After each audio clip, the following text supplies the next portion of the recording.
টাঙ্গাইল এলেঙ্গায় বয়ানে গেলাম, যেই বাসায় খাবারের ব্যবস্থা করেছে, বাড়ি এত সুন্দর, চোখ ধাঁধানো বাড়ি, দেখলেই কলিজা ঠান্ডা হয়ে যায়। এবার বাড়ির মালিকের সাথে অনেক সময় গল্প হইল। বাড়ির মালিক বলতে আছে, হুজুর আমি কাঁচা তরকারি বিক্রি করতাম, কাঁচা তরকারি বিক্রি করে করে আমার পেট চালাইতাম, কাঁচা তরকারি বিক্রি করে এত দামি বাড়ি কেমনে বানাইছেন?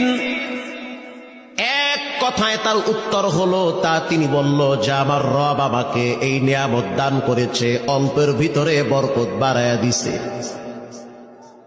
আমি বললাম কেমনে এই বরকত আসলো, কোন রাস্তা দিয়া? তিনি জবাব দিতেছে, প্রতিদিন সকালবেলা আমি সবজি কেনার জন্য গ্রামে যাই। কষ্ট হয় আপনাদের? সবজি, কাঁচা তরকারি, কদু, ঝিঙ্গা, তরই, বটবডি, পেঁপে এগুলা কেনার জন্য আমি ভ্যান নিয়ে গ্রামে যাই। আমি রাত্র প্রায় 4টার সময় ঘুম থেকে উঠি। ঘুম থেকে উঠার পরে উযু বানাইয়া অল্প কিছু টাকা নিয়ে আমার ভ্যানটা নিয়ে আমি রাস্তা দিয়া চালাইতে চালাইতে চলে যাই সেই ক্ষেতের দিকে, গ্রাম্য বাজারে। আজান হয়ে গেলে ভ্যান রাইখা আমি নামাজের জন্য মসজিদে ঢুকে পড়ি। নামাজ শেষ হওয়ার পরে আবার আমার ভ্যান নিয়ে আমি আমার গন্তব্যে রওনা হই।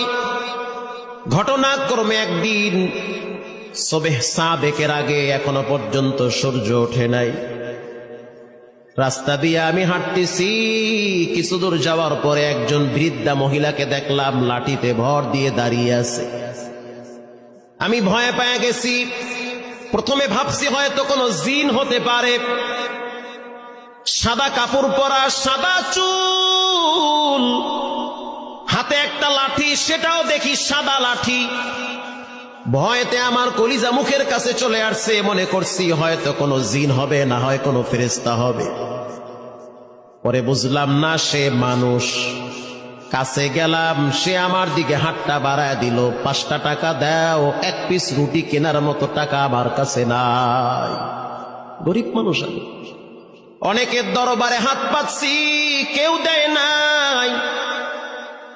তুমি নামাজিওয়ালা মানুষ, দেখছি মসজিদ থেকে বের হয়েছ, তোমার কাছে হাত বাড়াইছি,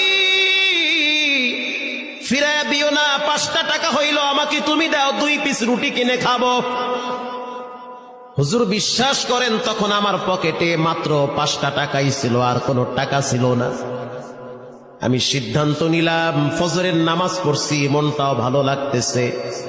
একজন গরিব মহিলা মানুষ 5টা টাকার জন্য হাত বাড়াইছে, যা আজকের সকালের নাস্তা আমি করব না, 5টা টাকা আমি তাকে দান করে দিলাম। যখন 5 টাকা তার হাতে দিলাম, সে আমাকে বলল, বল তোর কি লাগবে? এবার আমি বলতে আছি, তুমি তো দেওয়ার মালিক না, তুমি তো বড় ফকির। মহিলা বলতে আছে, আমি আর তুমি দুইজনই ফকির, কিন্তু তোমার আমার রব মোটেও ফকির না। আল্লাহু আকবার জোরে বলেন। তুমি আমি দুইজনই ফকির, আল্লাহ কি ফকির? সে তো ফকির না।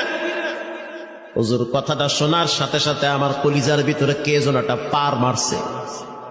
আসলেই তো আমিও ফকির, উনিও ফকির। ধনীকে আল্লাহ তাআলা। কাদেরে কুদরত দারি বরকামাল, আনতা রব্বি আনতা হাসবি জুল জালাল। যেটা কেউ পারে না, সেটা পারেন কে? আল্লাহ পাক। হুজুরের পরে দেখলাম মহিলাটা 2টা হাত উপরের দিকে তুলে দিছে।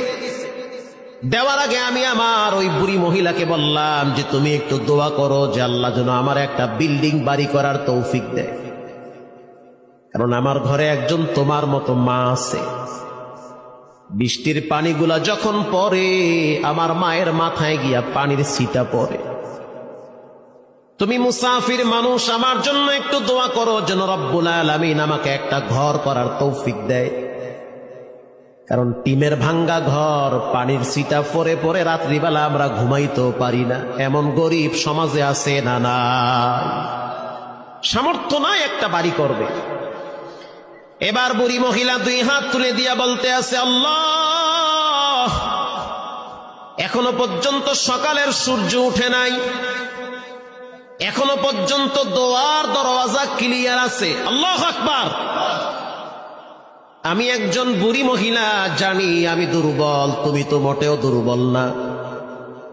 অতএব তুমি আমার দোয়াটা কবুল করে নাও, এই সবজিওয়ালার জন্য ভালো একটা বাড়ি করার তৌফিক দান করো। হুজুর বিশ্বাস করেন, এরপর থেকে প্রতিদিন আমার ইনকামের ভিতরে কেমনে জানি আল্লাহ পাক ডাবল বরকত বাড়ায় দেয়। আমি আস্তে আস্তে কিছুদিন পরে দেখলাম ব্যবসায় খালি উন্নতি হচ্ছে। 4-5 দিন পরে আমি ভ্যান বাদ দিয়া টমটম নিলাম, মাল বোঝাই করে ঢাকায় পাঠাই। যখন দেখলাম টমটমেও সাপ্লাই দিয়া কুলাইতে পারি না, তারপরে আমি পিকআপ নিলাম। পিকআপে মাল লোড করে যখন কুলাইতে পারি না, তারপরে আমি ট্রাক লোড করলাম। কন্টিনিউ এখন প্রতিদিন 8-10 ট্রাক আমার সবজি কারণ বাজারে চলে যায়। আর আল্লাহ পাক এত বরকত দিয়েছে, প্রায় 2 কোটি টাকা খরচ করে আমি এই সুন্দর বাড়ি বানিয়েছি। আরো জোরে সুবহানাল্লাহ। দেওয়ার মালিক কে?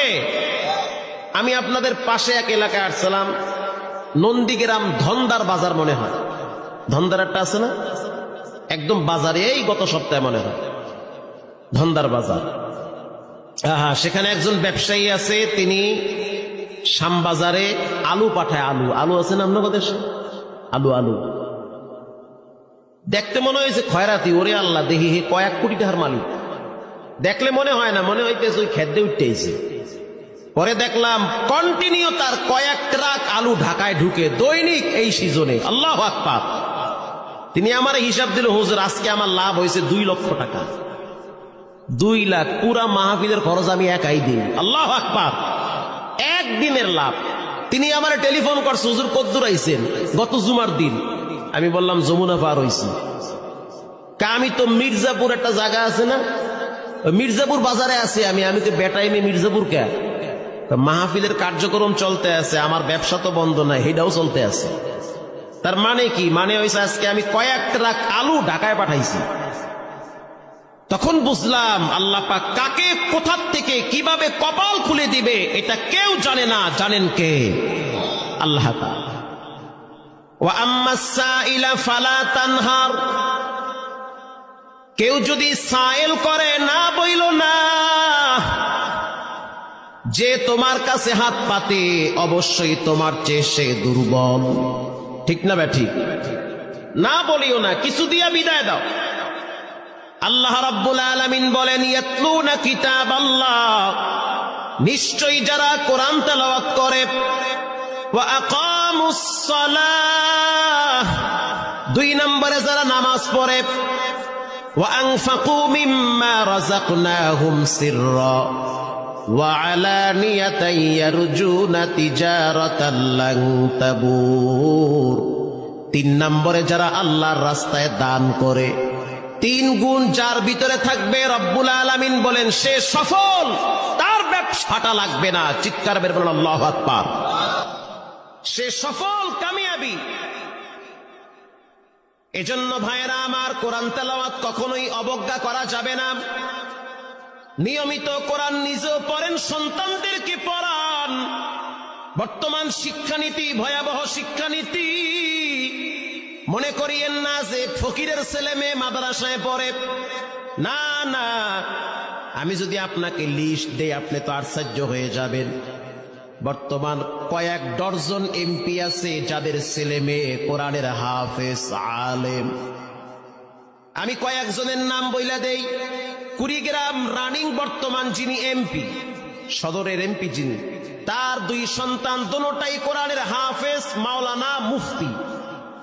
সুবহানাল্লাহ। বাইতে গিয়ে কইেন, আমার আওয়াজ মনে হয় আপনারা বুঝেন না। সাউন্ড